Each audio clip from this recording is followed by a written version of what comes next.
మహబూబాబాద్ జిల్లా డోర్నకల్ మండలంలోని సీతారామ ప్రాజెక్టులో భాగంగా లిఫ్ట్ ఇరిగేషన్ ని మంత్రి పొంగులేటి శ్రీనివాసరెడ్డి పరిశీలించారు. గత ప్రభుత్వం ధనార్జనే ధ్యేయంగా ప్రాజెక్టు పనులను నిర్లక్ష్యం చేసిందని ఆరోపించారు. ప్రజా సంక్షేమం పట్ల గత ప్రభుత్వం చిత్తశుద్ధి లేకుండా పనిచేసిందని ఆగ్రహం వ్యక్తం చేశారు. నిరుద్యోగుల పట్ల రేవంత్ ప్రభుత్వం చిత్తశుద్ధితో పనిచేస్తుందని, ప్రజా ప్రభుత్వం వచ్చిన 6 నెలల్లోనే 30,000 ఉద్యోగాలను ఇచ్చిందని అన్నారు. ఇక సీతారాం ప్రాజెక్టు ద్వారా 100 ఎకరాలను సాగునీరు అందుతుందని చెప్పారు.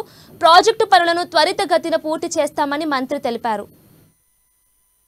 సాగునీరు కోసం ఏదైతే గత ప్రభుత్వంలో సీతారామ ప్రాజెక్టు ద్వారా గోదావరి నీటిని ఈ ప్రాంతానికి తీసుకొచ్చే ఒక స్కీమ్ ని గత ప్రభుత్వం చేపట్టింది.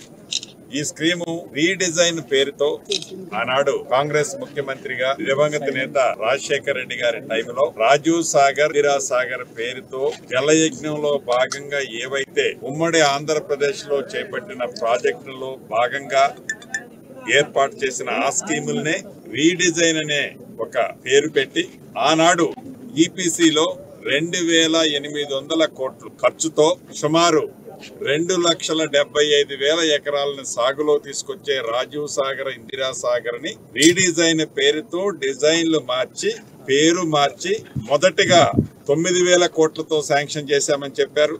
ఈ 9,000 కోట్లని ఈనాడు సుమారు 18,000 కోట్లతో ఈ ప్రాజెక్టుని గత ప్రభుత్వం చేపట్టి ఈ 18,000 కోట్లలో సుమారు 8,500 కోట్లు ఇప్పటికే ఖర్చు పెట్టారు. కానీ ఈ